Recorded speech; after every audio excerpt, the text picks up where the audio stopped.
just to go through them quickly first, can we talk about injuries and absences? First, are Powell and Maddox gone at this point for the Gold Cup? Yes, they are. And then in terms of the injuries, are we basically the same? I don't know if there was any changes with Liam or any of the players, or are we just the same as we were before the last game? Yeah, Liam was re-injured. His timeline's 6 to 8 weeks. Is it still a quad injury, or is it something different? Same injury. Same injury, re-injured. First day back on the pitch. How frustrating is it, especially when you're looking for a guy that's a leader, a captain, and at a position where you want consistency to, I mean, he's been out more than half the season now, and obviously it's going to be a lot longer. Yeah, it's not ideal. I mean, obviously, when you have your best defender and your captain and a key guy, you'd like him on the pitch and in training and around the team all the time. And, so that's not ideal. It does happen. The re-injuries, that's one that doesn't happen a lot. And, you have to start to ask some questions. He was out, I think it was 4 weeks, and then the first day back on the pitch, he re-injures it. Now he's out another 6 to 8 weeks. So that's not too common. And like I said, these are things we have to evaluate. We have to analyze, and, trust me, we've been analyzing it and evaluating it.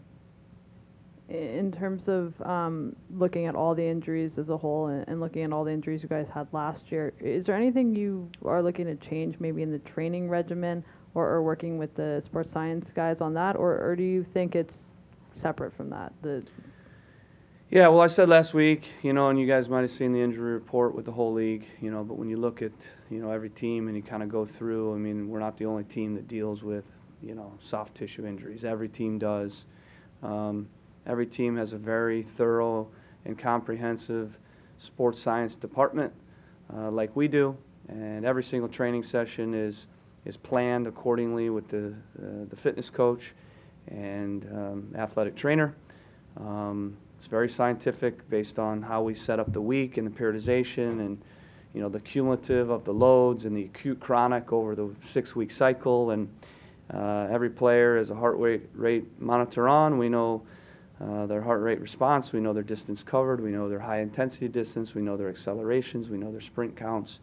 And so, I can't imagine there's a club that's more thorough than we are in analyzing all that stuff. In saying that, you get injuries. You get soft tissue injuries, because there are tough windows where really you shouldn't be playing as many games as you are playing. The travel, is a big factor. The heat, is a factor. But the staff does a good job, I think, in making sure that, to the best of our ability, these guys don't get injured. But when you get guys injured, like we have, and when you get re-injuries, there has to be some accountability as well, and you got to look at things, and trust me, we're looking at everything. But to think that we're not going to get soft tissue injuries, just look at the MLS injury report and look at all the other teams that have, quad strains and, hamstrings and, the contact injuries you can't do anything about. Those are flukes. But, clearly having Ridgewell out another 6 to 8 weeks is not ideal. But we've had him on already 4 weeks. So we're in that rhythm of dealing with it, and we've had a very good performance defensively in the last game. You could argue, even though we gave up a goal, one of our best performances of the year on the road, only allowing Sporting Kansas City 1 shot on goal and 7 shots total. So we'll continue to manage it. But yeah, we have to look at everything all the time, just like we always do, from a sports science standpoint, from a scouting standpoint, from a tactical standpoint. All that stuff we're analyzing and managing every single day and every single week. And, everybody's responsible for their department. Ultimately, I'm responsible for overseeing those departments as well and making sure that everybody does their job and does it correctly. But there will always be mistakes. That happens and there will always be injuries regardless. Looking to build off this Kansas City game, obviously you talked about it after the game, but it was a good performance from you guys, but there's a disappointment that you weren't able to pull out the win. It kind of seemed somewhat reminiscent of the Dallas game, just in that it was against a really good team on the road, good results, but you could almost have hoped for more. So how do you build off that game while also still, I guess, continuing to work on doing a bit better in those second half performances to not drop results? Mm-hmm. Yeah, you keep analyzing it. You keep learning lessons. In this game in particular, I thought the execution was spot on with regards to how we wanted to play. Really the entire game. Maybe a 10-minute spell in the second half where guys, stopped keeping the ball. So we need to keep working on that and looking at that. Obviously, the moments, the goal we gave up, I would consider that as much as everybody's talking about what a great goal it is. It's not a great goal defensively. That's an easy run to track. You can see it the whole way, so that's a moment we have to do better individually. And then obviously a couple of the moments, the PK and the cross, and there was one other with Maddox had a pretty good chance. Can we finish those? But when you look at over the 90 minutes, which is the way that I analyze a game, it's always the moments, but it's the collective in the 90 minutes and the execution and the organization and the mentality. I thought it was a very good game for us, a good performance overall. We showed a lot of the things that I wanted to see. Psychologically, I thought we showed a great mentality to start the match, played aggressively. Like I said, the execution from the players and how we wanted to play was there.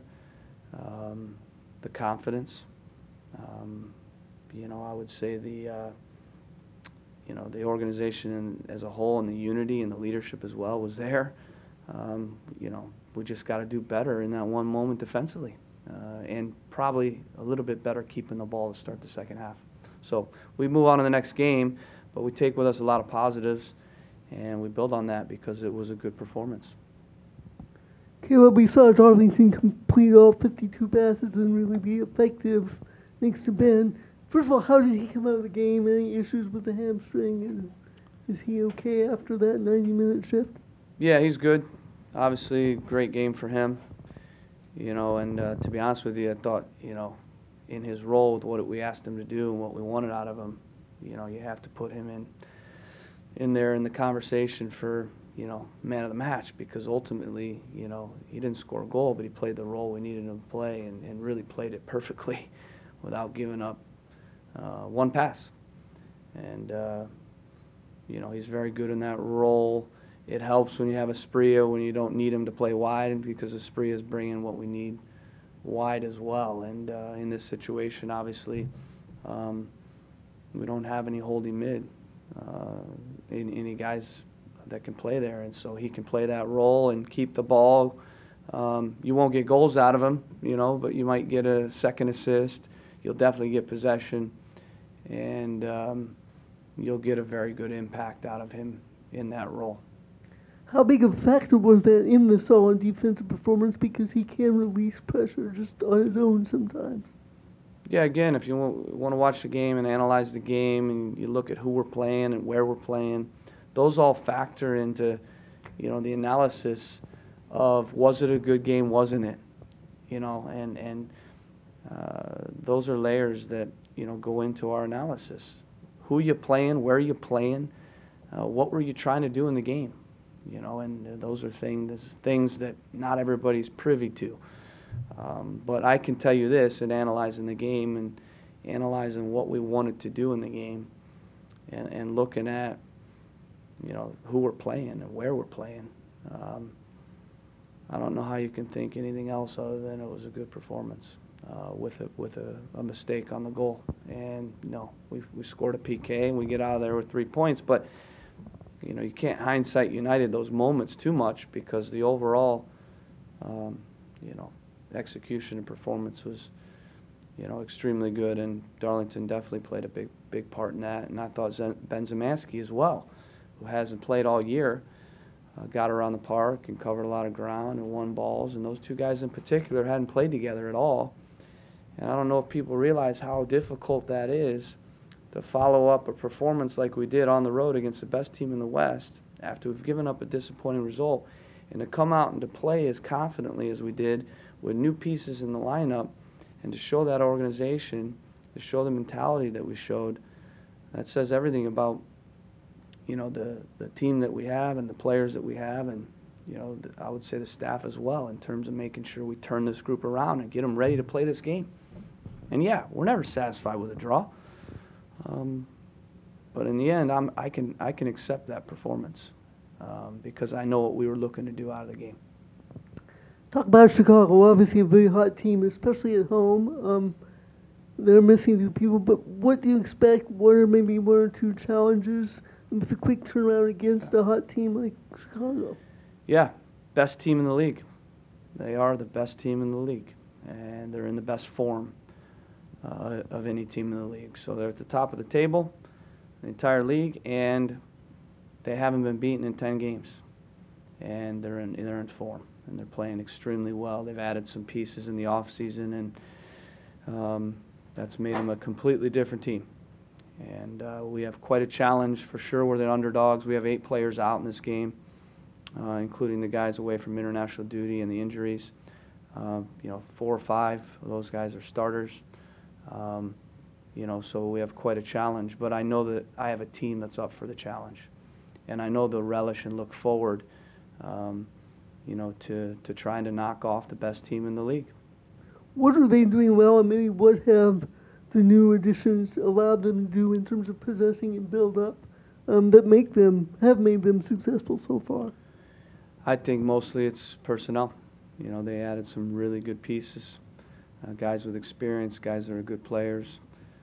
Dax McCarty, Schweinsteiger, Bastian Schweinsteiger. I mean, come on, this guy's a world-class player, and Juninho and the guy Nikolic, who's quietly, I don't know how, but leading the league in scoring. He's just a finisher. And David Akam, who I've always felt is one of the best wingers in the league. So it's no surprise when you look at the personnel. They have a really good group of guys, extremely good players. And when you have good players, you're usually going to play pretty well, and you're going to win a lot of games. And that's what I see in their team. I think the coach as well deserves a lot of credit for getting them to keep the ball a lot, and for me, just that brings out the talent in their team. Every team has dangerous strikers, but what makes Nikolic, what's made him be able to lead the league in goals early as a new first-year player? Yeah, he's a poacher. He's a guy that isn't going to really stand out for anything other than putting the ball in the back of the net. He gets in good spots, and when he gets in a good spot, he usually finishes. And I think when you put him on a team like Chicago, where they have a lot of really good people, players that will supply service to him, then he's going to have a lot of tap-in goals, and goals within the 18-yard box, and a lot of them are one-touch. So I think, what I would say is I give a lot of credit to, their staff, the coaches, their scout team, for picking him with the other group of players, because he wouldn't work on every team, but he works perfectly on their team because he's a finisher, and goal scorers that don't create for themselves have to be put in a position to score, which he is with the other players around him. You mentioned with the injuries, the schedule being a factor, perhaps. How much, and we seem to talk about this every year, but how much discussion is there year to year on how do we minimize the number of short windows, especially in hot weather? How much input do you as a coach have in those discussions? You mean the schedule? As far as the schedule, yeah. Yeah, I don't have a ton of input because the league makes those decisions, and a lot of it's based on TV, but we do have some, input, based on how many international windows we want to play in, But we don't pick our schedule. We don't pick who we play, and we don't pick exactly how the windows fall in terms of where you travel. You know, so. You know, I don't guess have I that was side thinking of more things. larger picture in the off season when you think about looking ahead for the league. Are there ideas out there to help with this, or that you might have, or other coaches, in terms of just the challenges of fitting a schedule into a summer window? If I'm understanding the question correctly, I think it just, you know, comes down to the week and your preparation and knowing when the games are and knowing how you're going to lay out your periodization and not overtraining, you know, and using your games for your loads and, you know, obviously managing the travel the best you can in terms of rhythm when you leave, how you recover after a game. You know, this game, for instance, we stayed and we flew out at 3 o'clock because we wanted a direct flight. In the past, sometimes we haven't been able to get a direct flight. You know, so does that help? Does it help that we were able to have the guys sleep in? Because sleep is the #1 form of recovery. We did a gym session before we left. So instead of, you know, 2 flights, you know, leaving early in the morning and no recovery, you know, those are little things that, you know, you hope they can help. And again, that's where I rely on my medical team, my sports science department to manage those things, and we work together, like I said, to decide on the training. You know, but the recovery, the diet, the sleep, the hydration, the training loads, all those things, how we travel, they all play a role. We didn't have the best angle on TV, so this might not be an issue, I'm not sure, but is there a chance that Audie will be suspended for the game Wednesday for potentially diving on that PK, or the angle that from the TV just was not clear? No, and I think he got hit in the thigh. Couldn't see it. I agree with you, though. You couldn't see it. If you really rewind it on the replay, there's an angle you can see where it looks like, in my opinion, you know, that it's hard to know for sure, but it looks like, in my opinion, like he got a subtle hit. And I think with Melia, his response after the game, it wasn't like he was adamant that he didn't touch him. And just in terms of the bench, I'm just trying to think on numbers. You guys aren't at the point where you'd hit extreme hardship and be able to pull anyone up, are you? No, we're close. We're 1 player away. We checked on that, and we argued it a little bit because, you know, one of the guys on the bench, for instance, isn't 90 minutes fit, Chance Myers. But we won't have a full bench. We'll have 17 players. We'll have 5 field player subs. And most of those 5 are guys that haven't played in a match.